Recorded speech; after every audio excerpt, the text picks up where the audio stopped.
Hi, by now you've just watched The Ghost Waits and you love it as much as we do. I'm joined by Adam Stovall, who is the director and pretty much everything else, I think, except starring in the movie, according to IMDb. Hi, Adam. How you doing? Hello. I'm Thanks for quite well, thank you. thanks for letting us screen the film. I say it's an amazing film. We really love it. Thank you for wanting to screen it. It's amazing. Brilliant.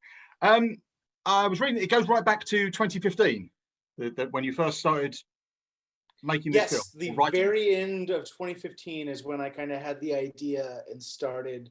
Could you talk us through, what created that, where that came from, why you came up with this idea? Sure. I had spent a year with McLeod Andrews trying to make another movie that I'd written, and we got like the closest we'd ever gotten to making one. And when it fell apart, and I mean, we're meeting with potential investors, and we had a couple of script reads and found a really great cast, and so when it all fell apart, it was really disheartening. And so I went back to Northern Kentucky, which is where I'm from, and kind of with my tail between my legs, trying to figure out like what's next, because I genuinely had no idea what my life was going to be at that point. And while I was back, my friends Brian and Jen Price invited me over to their apartment in Cincinnati, Ohio, to play this video game called PT, which is a first-person haunted house puzzle game that Guillermo del Toro and Hideo Kojima designed. Okay. And yeah, and it's really atmospheric and creepy, and I'm playing through a haunted house as myself. So you get into the bathroom with the shaky lights, and there's a baby crying in the sink, and there's no baby there, and I was just like, nope, like I don't need to do any of this. And my friends were just cracking up laughing, and that kind of gave me the seed of the idea that like there might be a movie in a character like me having to deal with a haunted house. And then shortly thereafter, I saw this webcomic, Saturday Morning Breakfast Cereal. Man asks a woman, what's the most American movie? She says Ghostbusters. He says, Ghostbusters, most American movie? She said, yeah, here's this movie where you have demonstrable proof of an afterlife, but the whole thing is about navigating government bureaucracy and growing a small business. And I thought, well, that's really funny, but also now I want to see that movie. Like, I never thought about it before, but yeah, ghosts would be proof of an afterlife. Yeah. I would have so many questions. And so that was kind of the twin seeds that got me started on A Ghost Waits. It originally had a different ending, and then I was in Austin, Texas for Christmas 2015, and is that right? Yeah, Christmas 2015, and talked through it with him, and he gave me the idea for Rosie, the character of Rosie, and what is now, and that kind of helped me, because the original ending was so bleak. Gosh, the original ending was that like Ghost's whole thing is that they have unfinished business, and so Jack then like tries to help Muriel finish her business and does, and so thus resolved she leaves because everyone leaves Jack. Oh yeah. And my friend was just like, you can't do that, like that people will be upset.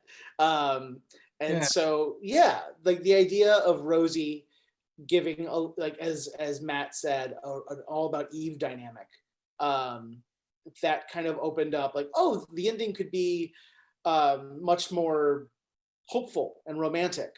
I think the most transcendent thing is when two people connect, and that's like, I love to see that in art. I love to see two people really earning connection. That's what you want. You want that big happy ending, don't you?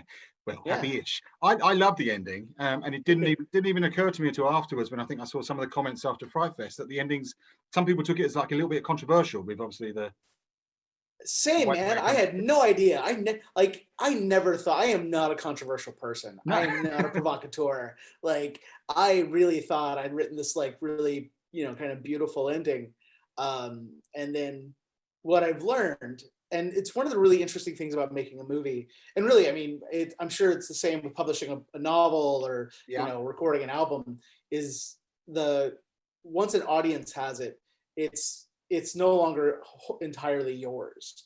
And while your intentions do matter, like they don't invalidate the response that an audience member has. So But like one tricky thing, because McLeod always saw a potential for controversy, and so we had talked about the ending and how to deal with, like, what if so and so, what if somebody is at a Q&A and they've lost a kid, and and it was very strange to me at the time, because we were talking about hypothetical grief. Yeah. And it's just like, well, we're trying to solve a math equation that we think exists. Yeah. And so then to have it play for an audience, and to have some people worry that it glamorizes suicide or romanticizes. Everyone's seen the movie now, so it's playing at the end of a screening, so this is that's fine. We can spoil. I'm not really worried about spoilers. But yeah, like, I hadn't really thought about that specific read of, like, oh, it's romanticizing. I thought somebody would say, this isn't how I experienced it. Yeah. And the great thing about movies is, obviously, everyone has their own interpretation of it, which is, as you say, once it's out there, it's open to your own interpretation. Oh yeah, and like, I never saw that second. I appreciate that, but like, I have learned that for people who do see it that way, like, I am very sorry for your loss, if you have lost somebody to that.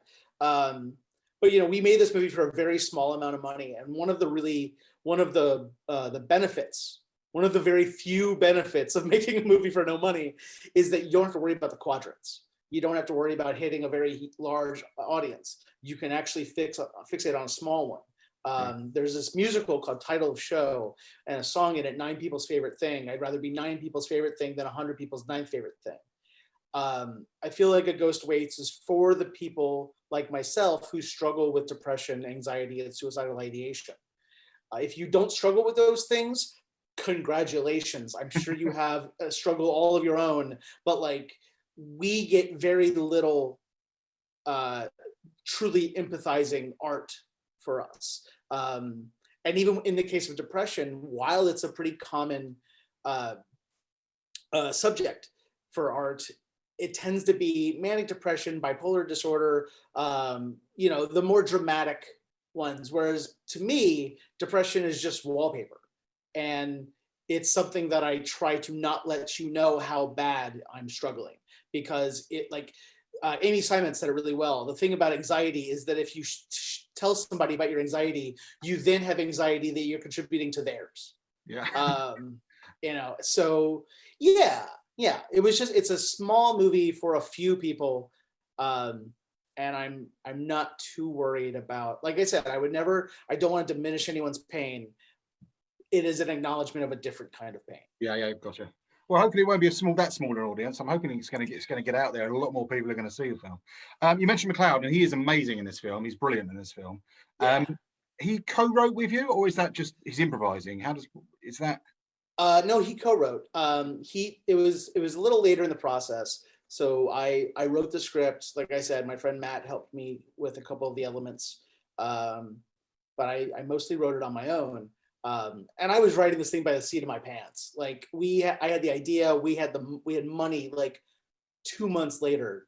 I thought, I normally have 3 years to work, so I was just writing as I went, and we never had a script read, because at no point was the entire cast in one place at one time.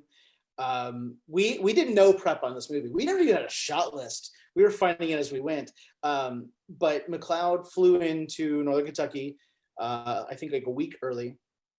And we just sat at my dad's kitchen table and worked on, we just went through scene by scene. And if he had a question, and what people might not know about McLeod is that he is a very successful audiobook narrator. He lives in story. For someone who does not consider himself a writer, he gives the best notes. Yeah. And so, one specific example I can give is that in the scene where Jack and Muriel are kind of firing feelings at each other before she takes off, and he cries and she cries, and there's the thing where she says, I will become a shadow. You know, if I allow you to stay in this house, I will be penalized. Penalized how? That was not like, it was just penalized, you know. And then they moved on, and McLeod said, but like, what is that? What is a penalty to her? Like, what is she afraid of? And we, I tried to call Natalie because I was like, well, Muriel's her character, like she should be in charge of this. But we weren't able to get her on the phone that night. So we just sat there and thought, like, what would this person, you know, what would Muriel be afraid of?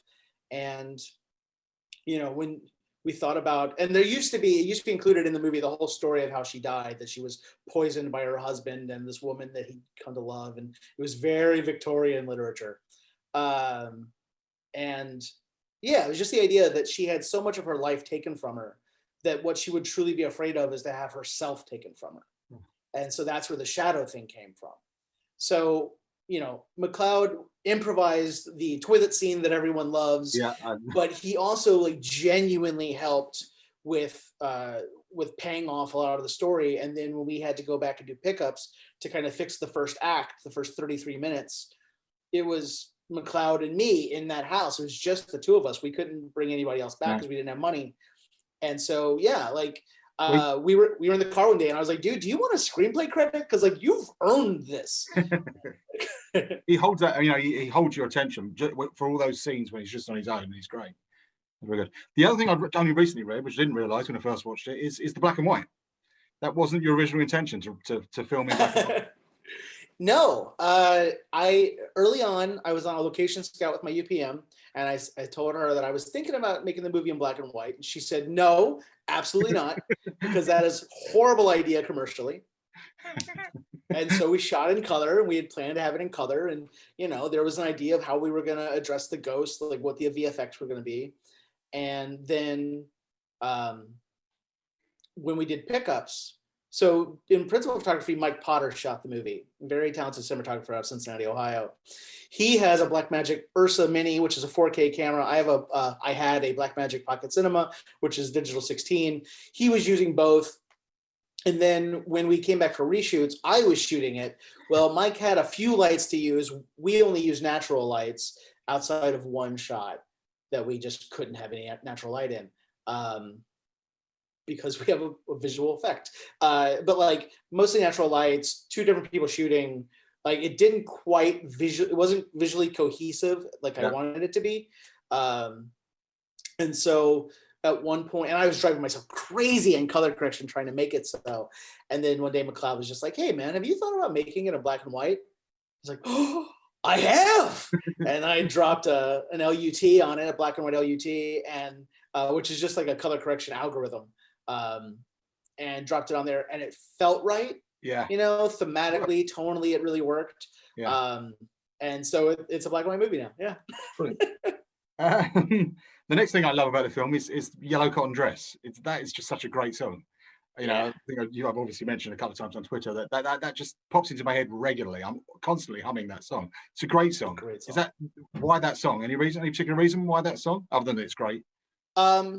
So I've gotten to the point where I feel a little bit weird with this first part, but like that wasn't initially the song that I was going to use. Yeah. But the song that I was going to use, I could never get the person to respond to an email.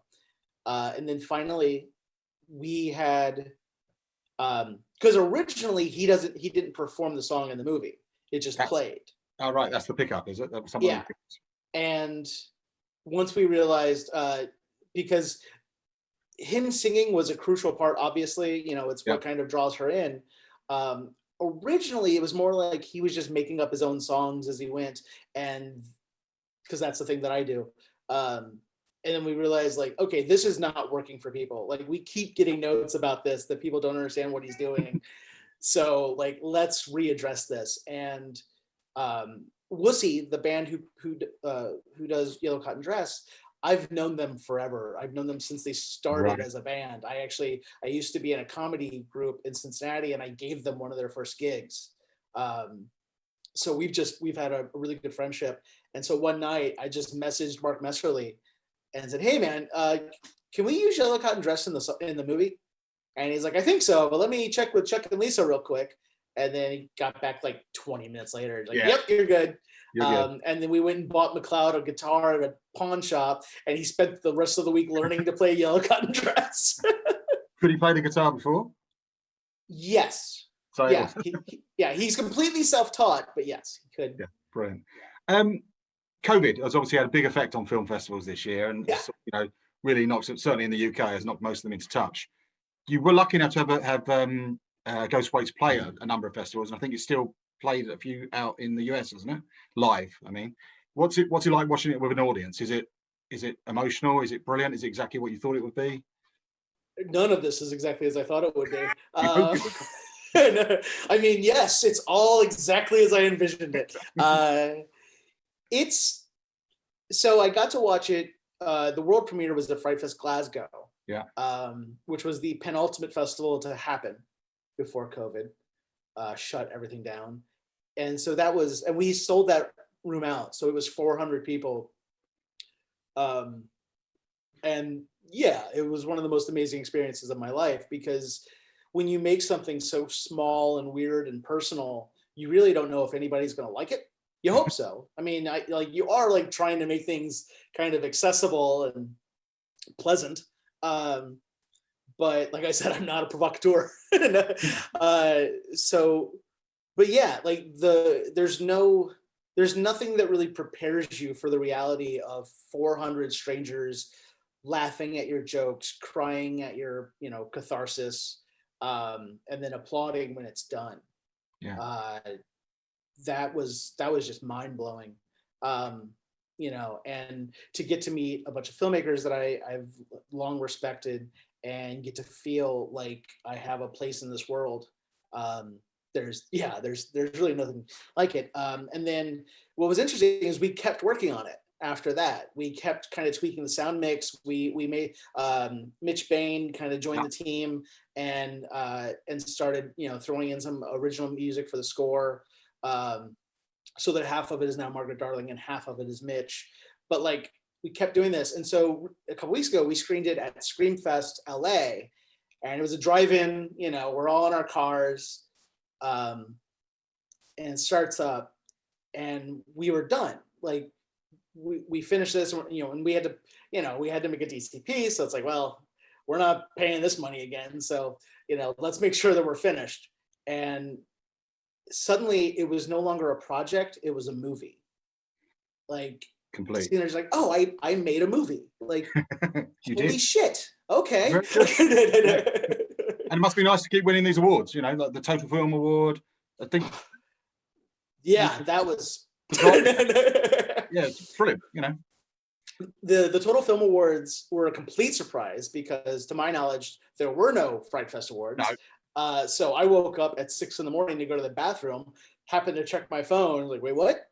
And then at Screamfest, I knew that they gave out awards, but I honestly thought, like, I think McLeod's going to win Best Actor, and like that's probably it. But I want to be there and cheer for my best friend in person.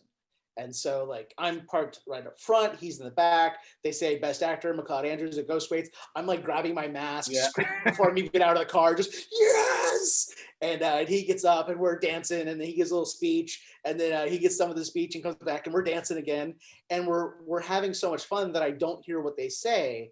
We just hear a Ghost Waits, and McLeod's like, go, go, go, go. We won something. And I run up and I'm like, I'm so sorry. I missed the first part. What's this for? And they're like, Best Picture. That's like, holy shit. And so that's how my first acceptance speech begins. And awesome. Then, McLeod came. I was like, McLeod, we won. And he comes back over and we give our speech. And then it gets into Best Actress. We accepted her absence. Best this, we accepted their absence. We thought, oh, okay, they gave out like the people who were here, and now it's going to be. So again, we go back to just having a little party. And they say, and that brings us to the last award of the night, Best Director, Adam Stovall, Ghost Waits. And I walked over just like, I don't have anything else to say. I did it all the first time. Like, this is amazing. So it's been great. I feel at this point, I should say, I don't actually believe in awards for art. There is no objective best. There's there's good and there's bad and there's better and there's worse, but like I'm somebody for whom Gremlins 2 was a top 5 movie. So you're allowed to love weird shit more than other people do. But the awards have definitely helped us. Nothing that I can talk about publicly right now, but they've helped the movie start to get into a much bigger life. Excellent. Well, that was going to be my next question, which was distribution, which I'm guessing you can't talk about. Cannot But hopefully, I'm hoping that's on the horizon. It deserves to be out there. You know, everyone deserves to be able to see this movie. You know, I appreciate that. What's next for yourself? What are you working on next? Right now, I'm working. Should the world not end tomorrow? Yeah. So right now I'm working on a sci-fi script. It's like a time travel road movie. Yeah, that one's a lot of fun. I had the idea a few years ago and I wrote it as a pilot, and then last year decided like, well, nobody's looking at me to make a pilot, like maybe I can develop this. So I pulled my favorite subplot out of it to make that a feature. And I think I always expected to go back and kind of fill in, like I just pulled out these scenes. But after Glasgow, I was asked by a company to send over what I was working on, and I sent over these 20 pages, not even thinking. And then like, this is a great first 20 pages. I'm like, that's the whole story. Like, oh shit. So I've been like, well, I guess that's just the first act then.